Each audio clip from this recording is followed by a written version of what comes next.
ಪ್ರತೀಕ ಕಿತ್ತೂರು ರಾಣಿ ಚೆನ್ನಮ್ಮ ಬೆಳಗಾವಿ ಜಿಲ್ಲೆಯ ಹೆಮ್ಮೆ, ಕರ್ನಾಟಕ ರಾಜ್ಯದ ಹೆಮ್ಮೆ, ಭಾರತ ದೇಶದ ಅಗ್ರಗಣ್ಯ ಮಹಿಳೆಯರಲ್ಲಿ ಕಿತ್ತೂರು ರಾಣಿ ಚೆನ್ನಮ್ಮನ ಹೆಸರು ಮೊದಲನೇದಾಗಿ ತೆಗೆದುಕೊಳ್ತಾರೆ. ಆ ಹೆಮ್ಮೆಯ ಜಿಲ್ಲೆಯಲ್ಲಿ ಇವತ್ತು ಮಹಿಳಾ ಮತ್ತು ಮಕ್ಕಳ ಕಲ್ಯಾಣ ಇಲಾಖೆ, ಗೃಹ ಇಲಾಖೆಯ ಸಂಯುಕ್ತ ಆಶ್ರಯದಲ್ಲಿ ಅಕ್ಕಾ ಪಡೆಗೆ ಒಂದು ವಿದ್ಯುಕ್ತವಾಗಿ ನಾವು ಚಾಲನೆಯನ್ನು ಕೊಟ್ಟಿದ್ದೇವೆ. ವಿಶೇಷವಾಗಿ ಈ ಕಾರ್ಯಕ್ರಮದಲ್ಲಿ ನಮ್ಮ ಬೆಳಗಾವಿ ಜಿಲ್ಲಾ SP ಅವರು ಭಾಗವಹಿಸಿದ್ದಾರೆ. ನಮ್ಮ ಬೆಳಗಾವಿ ಕಮಿಷನರೇಟ್ನ ನಮ್ಮ ಕಮಿಷನರ್ ಸಾಹೇಬರಿದ್ದಾರೆ. ನಮ್ಮ ಇಲಾಖೆಯ ಉಪನಿರ್ದೇಶಕರಾದಂಥ ಚೇತನ್ ಅವರು ಮತ್ತು ಈ ಒಂದು ಅಕ್ಕಾ ಪಡೆಗೆ ಇಡೀ ರಾಜ್ಯಾದ್ಯಂತ ನಮಗೆ ಅಕ್ಕಾ ಪಡೆಯ ಕೋಆರ್ಡಿನೇಟರ್ ಆಗಿ ಕೆಲಸ ಮಾಡ್ತಾ ಇರುವಂಥ ಬೀದರ್ ಜಿಲ್ಲಾ SP ಅವರ ವೈಫ್ ಕೂಡ ಶ್ರೀಮತಿಯವರಾದಂಥ ಶೈನಿಯವರು ಕೂಡ ನಮ್ಮ ಜೊತೆ ಇದ್ದಾರೆ. ಇಲಾಖೆಯ ಗೃಹ ಇಲಾಖೆ ಮತ್ತು ಮಹಿಳಾ ಮಕ್ಕಳ ಕಲ್ಯಾಣ ಇಲಾಖೆಯ ಎಲ್ಲ ನಮ್ಮ ಸಿಬ್ಬಂದಿಗಳೇ, ಮಾಧ್ಯಮದ ಎಲ್ಲ ಸಹೋದರ ಸಹೋದರಿಯರೇ ಮತ್ತು ಮಕ್ಕಳು ಕೂಡ ಇಲ್ಲಿ ಬಂದಿದ್ದಾರೆ. ಮೊದಲನೇದಾಗಿ ಬೀದರ್ ಜಿಲ್ಲೆಯಿಂದ ಬಂದಂಥ ಎಲ್ಲ ನನ್ನ ಅಕ್ಕಾ ಪಡೆಯ ಅಕ್ಕ ತಂಗಿಯರಿಗೆ ನಾನು ಅಭಿನಂದಿಸಲಿಕ್ಕೆ ಬಯಸ್ತೇನೆ. ತಮ್ಮ ಧೈರ್ಯ, ತಮ್ಮ ಸಾಹಸ, ತಮ್ಮ ಉತ್ಸಾಹ ಇಡೀ ರಾಜ್ಯಕ್ಕೆ ಪ್ರೇರಣೆ ಆಗುತ್ತೆ ಅನ್ನೋದನ್ನು ನಾನಿಲ್ಲಿ ಬಹಳಷ್ಟು ಗಟ್ಟಿ ಧ್ವನಿಯಲ್ಲಿ ಹೇಳಲಿಕ್ಕೆ ಬಯಸ್ತೇನೆ. ನಾನು ಮಾಧ್ಯಮದವರ ಮುಖಾಂತರ ನನ್ನ ಬೆಳಗಾವಿ ಜಿಲ್ಲೆಯ ಎಲ್ಲ ಮಹಿಳೆಯರಿಗೆ, ಮಕ್ಕಳಿಗೆ ಒಂದು ಭರವಸೆಯನ್ನು ಕೊಡಲಿಕ್ಕೆ ಬಯಸ್ತೇನೆ. ಇವತ್ತು ಜಿಲ್ಲೆಯಾದ್ಯಂತ ನಮ್ಮ ಮಹಿಳೆಯರು, ಮಕ್ಕಳು ಸುರಕ್ಷಿತವಾಗಿರಬೇಕು ಅನ್ನುವಂಥ ಒಂದೇ ಒಂದು ಕಾರಣದಿಂದ ಮಹಿಳಾ ಮಕ್ಕಳ ಕಲ್ಯಾಣ ಇಲಾಖೆ, ಗೃಹ ಇಲಾಖೆ ಅನೇಕ ಕಾರ್ಯಕ್ರಮಗಳನ್ನು ನಾವು ತೆಗೆದುಕೊಂಡು ಬಂದಿದ್ದೇವೆ. ಅದರಲ್ಲಿ ಮುಂದುವರೆದಂಥ ಭಾಗ ಈ ಅಕ್ಕಾ ಪಡೆ. ಅಕ್ಕಾ ಪಡೆ ಅಂದರೆ ಏನು, ಇದು ಯಾವ ರೀತಿ ಕೆಲಸ ಮಾಡುತ್ತೆ ಅಂತ ಹೇಳಿದ್ರೆ, ಪ್ರತಿಯೊಂದು ಸಾರ್ವಜನಿಕ ಸ್ಥಳಗಳಲ್ಲಿ ನಮ್ಮ ಅಕ್ಕಾ ಪಡೆಯ ಏನು ಟ್ರೈನಿಂಗ್ ಹೊಂದಿದಂಥ ಸಿಬ್ಬಂದಿಗಳಿದ್ದಾರೆ, ಇವರು ಗಸ್ತು ತಿರುಗ್ತಾರೆ.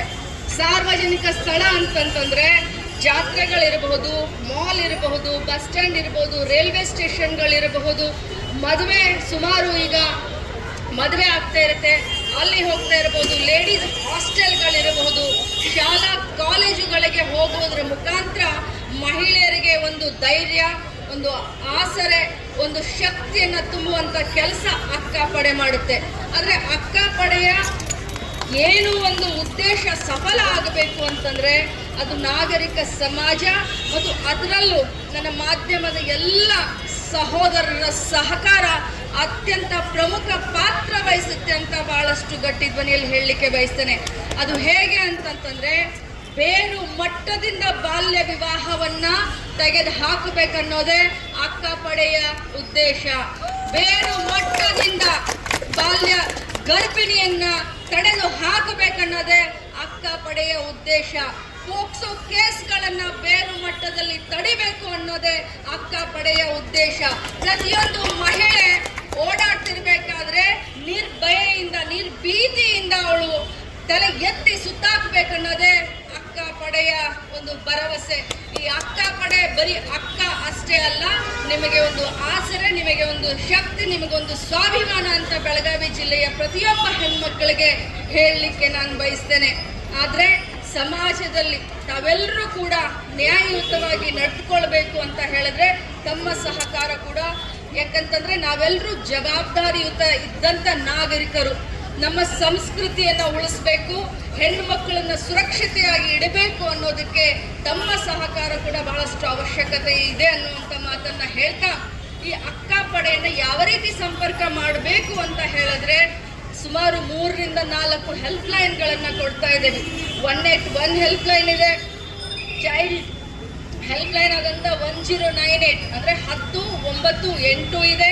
ಅದರಲ್ಲೂ ನಮ್ಮ ಪೊಲೀಸ್ ಕಮಿಷನರ್ ಅವರು ಹೊಸದಾಗಿ ಈ ಒಂದು ಆ್ಯಪನ್ನು ಕೂಡ ಮಾಡಿದ್ದಾರೆ. ಅದಕ್ಕೂ ಕೂಡ ಅಕ್ಕಾ ಆ್ಯಪ್ ಅಂತ ನಾವು ಹೆಸರಿಟ್ಟಿದ್ದೇವೆ. ಅನೇಕ ಈ ರೀತಿಯ ಮಾಡರ್ನೈಸ್ ಟೆಕ್ನಾಲಜಿಯನ್ನು ಉಪಯೋಗ ಮಾಡಿಕೊಂಡು ನಾವೆಲ್ಲ ಹೆಲ್ಪ್ ಲೈನ್ಗಳನ್ನು ಡಿಸ್ಪ್ಲೇ ಮಾಡ್ತೀವಿ. ಪ್ರತಿಯೊಂದು ಸರ್ಕಲ್ನಲ್ಲಿ ಸ್ಕ್ರೀನ್ ಮೇಲೆ ಡಿಸ್ಪ್ಲೇ ಮಾಡ್ತೀವಿ. ಪ್ರತಿಯೊಂದು ಸಾರ್ವಜನಿಕ ಸ್ಥಳಗಳಲ್ಲಿ ಪೋಸ್ಟರ್ ಅಂಟಿಸೋದ್ರ ಮುಖಾಂತರ ನಾವು ಅದನ್ನ ಪ್ಲೇ ಮಾಡ್ತೀವಿ. ಪ್ರತಿಯೊಂದು ಶಾಲೆ ಕಾಲೇಜು ಅಲ್ಲೂ ಕೂಡ ನಾವು ಈ ಹೆಲ್ಪ್ ಲೈನ್ನ ಬರೀ ಬೋರ್ಡ್ ಮೇಲೆ ಅಷ್ಟೇ ಹಚ್ಚಿದೆ, ಪ್ರತಿಯೊಂದು ಕಾಂಪೌಂಡ್ ವಾಲ್ಗಳಿಗೆ ಹಚ್ಚಲಿಕ್ಕೂ ಕೂಡ ಪ್ರಯತ್ನ ಮಾಡ್ತೀವಿ. ಅದು ಕೂಡ ಮಾಲ್ಗಳಲ್ಲಾಗಿರ್ಬೋದು, ನಮ್ಮ ಮಹಿಳಾ ಹಾಸ್ಟೆಲ್ಗಳಾಗಿರ್ಬೋದು, ಅಥವಾ ಸಿನಿಮಾ ಥಿಯೇಟರ್ ಹತ್ರ ಆಗಿರ್ಬೋದು, ಪ್ರತಿಯೊಂದು ಜಾಗವನ್ನು ಹುಡುಕಿ ಎಲ್ಲಿ ನಾವು ಈ ಒಂದು ಅನ್ಯಾಯವನ್ನ, ದೌರ್ಜನ್ಯವನ್ನ ತಡೆಗಟ್ಟಲಿಕ್ಕೆ ಅಥವಾ ಪ್ರಿವೆಂಟ್ ಮಾಡಲಿಕ್ಕೆ ನಮಗೆ ಅವಶ್ಯಕತೆ ಎಲ್ಲೆಲ್ಲಿ ಬೇಕು ಅಂತ ಅನ್ಸುತ್ತೋ ಅಲ್ಲಿ ಎಲ್ಲ ಸ್ಥಳದಲ್ಲೂ ಕೂಡ ಈ ಹೆಲ್ಪ್ ಲೈನ್ ನಾವು ಅಂಟಿಸ್ತೀವಿ. ಬಟ್ ಹೆಲ್ಪ್ ಲೈನ್ ಕೊಡೋದ್ರ ಮುಖಾಂತರ ನಮ್ಮ ಕರ್ತವ್ಯ ಅಲ್ಲಿಗೆ ಮುಗಿಯೋದಿಲ್ಲ. ಆ ಹೆಲ್ಪ್ ಲೈನ್ ಬಳಕೆ ಕೂಡ ಮಕ್ಕಳು ಇವತ್ತು ಮಾಡಬೇಕು. ಹೆಣ್ಮಕ್ಳು ಇವತ್ತು ಆ ಹೆಲ್ಪ್ ಲೈನ್ ಬಳಕೆ ಮಾಡಬೇಕು. ಒಂದೊಂದು ಮನೆಯಲ್ಲಿ ಹೆಣ್ಮಕ್ಳ ಮೇಲೆ ಲೈಂಗಿಕ ದೌರ್ಜನ್ಯ ಆಗುತ್ತೆ, ಅನೇಕ ರೀತಿಯಾದಂಥ ದೌರ್ಜನ್ಯಗಳಾಗ್ತಾ ಇದ್ದಾವೆ. ಇಲ್ಲಿ ಇಷ್ಟು ನನ್ನ ಸಂಖ್ಯೆಯಲ್ಲಿ ನನ್ನ ಮಹಿಳೆಯರಲ್ಲಿ ಸೇರಿದ್ದೀರಾ. ನಿಮ್ಮ ಸ್ವಂತ ಮನೆಯಲ್ಲಿನೇ ಏನೋ ದೌರ್ಜನ್ಯ ತಮ್ಮ ಮೇಲೆ ಮಾನಸಿಕವಾಗಿರಬಹುದು, ಫಿಸಿಕಲಿ ಆಗಿರ್ಬೋದು, ಲೈಂಗಿಕವಾಗಿರ್ಬೋದು, ಆದರೆ ತಮಗೆ ಅದನ್ನ ಬೇರೆಯವ್ರ ಹತ್ರ ಹೇಳಲಿಕ್ಕೆ ಮುಜುಗರ ಆಗ್ತಾ ಇರುತ್ತೆ. ಅದನ್ನ ಮನೆಯವರ ಗಂಡನ ಹತ್ರ ಹೇಳಲಿಕ್ಕೆ ಮುಜುಗರ ಆಗಿರುತ್ತೆ. ಪೊಲೀಸ್ ಸ್ಟೇಷನ್ಗೆ ಹೋಗ್ಲಿಕ್ಕೆ ಧೈರ್ಯ ಇರೋದಿಲ್ಲ, ಯಾಕಂದ್ರೆ ಮರ್ಯಾದೆ ಪ್ರಶ್ನೆ. ಅಂತ ಒಂದು ಸಂದರ್ಭದಲ್ಲಿ ನಿಮ್ಮ ಸಹಾಯಕ್ಕೆ ನಿಮಗೆ ಆಸರೆಯಾಗಿ ಅಕ್ಕಪಡೆ ನಿಲ್ಲಲಿದೆ. ನಿಮ್ಮ ಹೆಸರನ್ನ ಗೌಪ್ಯವಾಗಿಡ್ತೀವಿ ಮತ್ತು ನಿಮಗೆ ನ್ಯಾಯವನ್ನ ಒದಗಿಸಿಕೊಡ್ಲಿಕ್ಕೆ ಮಹಿಳಾ ಮಕ್ಕಳ ಕಲ್ಯಾಣ ಇಲಾಖೆ ಜೊತೆಯಲ್ಲಿ ಗೃಹ ಇಲಾಖೆ ಕೂಡ ಕೈ ಜೋಡಿಸುತ್ತೆ. ಆದ್ದರಿಂದ 21ನೇ ಶತಮಾನದ ಮಹಿಳೆಯರು ಬಹಳಷ್ಟು ಸ್ವಾಭಿಮಾನದಿಂದ, ಧೈರ್ಯದಿಂದ ಬದುಕನ. ಅಕ್ಕಪಡೆಗೆ ಇನ್ನೊಂದು ಮಂತ್ರ ನಾನು ಹೇಳ್ತೀನಿ, ಅದೇನಪ್ಪ ಅಂತಂದ್ರೆ ಧೈರ್ಯ ಸರ್ವತ್ರ ಸಾಧನ.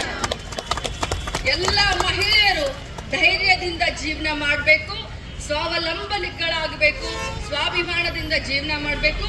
ನಿಮಗೆ ನಾವು ಆಸರೆಯಾಗಿ ಅಕ್ಕಪಡೆಯನ್ನು ಇಡ್ತೀವಿ. ಮುಂಬರುವಂಥ ದಿನದಲ್ಲಿ ಈ ಒಂದು ಅಕ್ಕಪಡೆಯನ್ನು ಈಗ ಬರೀ ಜಿಲ್ಲಾ ಮಟ್ಟದಲ್ಲಿ ನಾವು ಪ್ರಾಯೋಗಿಕವಾಗಿ ನಾವು ಚಾಲನೆಯನ್ನು ಕೊಟ್ಟಿದ್ದೇವೆ. ಮುಂಬರುವಂಥ ದಿನದಲ್ಲಿ ಇದೇ ಬಜೆಟ್ನಲ್ಲಿ ನಮಗೆ ವಿಶ್ವಾಸ ಇದೆ, ಇಡೀ ರಾಜ್ಯದ ಪ್ರತಿಯೊಂದು ತಾಲೂಕಾ ಮಟ್ಟದಲ್ಲೂ ಕೂಡ ಅಕ್ಕಪಡೆಯನ್ನ ನಾವು ಕಾರ್ಯವನ್ನ ಅತ್ಯಂತ ಶೀಘ್ರದಲ್ಲಿ ಪ್ರಾರಂಭ ಮಾಡ್ತೀವಿ ಅಂತ ಹೇಳ್ತಾ ತಮ್ಮೆಲ್ಲರಿಗೂ ಇನ್ನೊಮ್ಮೆ ನಾನು ಅಭಿನಂದಿಸ್ತೀನಿ. ಜೊತೆಯಲ್ಲಿ ಇನ್ನೊಮ್ಮೆ ತಮಗೆ ನಾನು ಕೇಳ್ಕೊಳ್ಳೋದೇನು ಅಂತಂದ್ರೆ, ಸ್ವಲ್ಪ ಜಾಸ್ತಿ ನಮಗೆ ಪಬ್ಲಿಸಿಟಿಯನ್ನು ಕೊಡಿ. ಅಕ್ಕಪಡೆ ಇದೆ, ಮಹಿಳೆಯರಿಗೋಸ್ಕರ, ಮಕ್ಕಳಿಗೋಸ್ಕರ ಅಕ್ಕಪಡೆ ಇದೆ ಅನ್ನೋದು. ಕಾಲೇಜಿನಲ್ಲಿ ರ್ಯಾಗಿಂಗ್ನ ತಡಿಬಹುದು, ಬಸ್ ಸ್ಟ್ಯಾಂಡ್ನಲ್ಲಿ ಯಾರೋ ಹಿಂಬಾಲಿಸ್ಕೊಂಡು ಬಂದು ಗಂಡು ಮಕ್ಕಳು ಕಿಟ್ಲೆ ಮಾಡುವಂಥ ಮಹಿಳೆಯರನ್ನ ತಡಿಬಹುದು. ಎಷ್ಟೋ ಜನ ಇವತ್ತು ಮಹಿಳೆಯರು ತಮ್ಮ ಮರ್ಯಾದೆಗೆ ಹೆದರಿ ಎಷ್ಟೋ ಜನ ಇವತ್ತು ಆತ್ಮಹತ್ಯೆ ಮಾಡ್ಕೊಳ್ತಿರ್ತಾರೆ, ಅಂಥದನ್ನ ತಡಿಬಹುದು.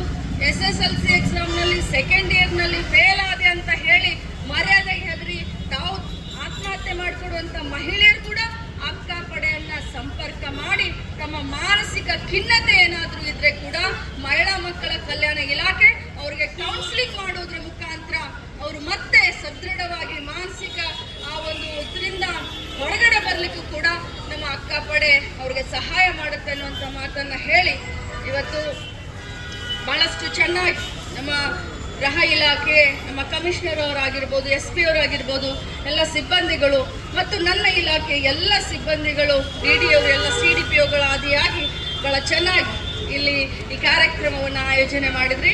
ಒಂದು ಮಾಧ್ಯಮದ ಎಲ್ಲ ನನ್ನ ಸಹೋದರರು ಕೂಡ ತಾವು ಕೂಡ ಬಹಳಷ್ಟು ಹೊತ್ತಿನಿಂದ ಬಿಸಿಲಿನಲ್ಲಿ ನಿಂತು ಇದನ್ನ ತೋರಿಸಿದ್ದಕ್ಕೆ ಇನ್ನೂ ಜಾಸ್ತಿ ಪ್ರಚಾರ ಮಾಡಿ ಅಂತ ವಿನಂತಿ ಮಾಡಿಕೊಂಡು ಇನ್ನೊಮ್ಮೆ ಅಕ್ಕಪಡೆಗೆ ಶುಭಾಶಯವನ್ನ ಹೇಳ್ತಾ ನನ್ನ ಮಾತನ್ನ ಮುಗಿಸ್ತೀನಿ.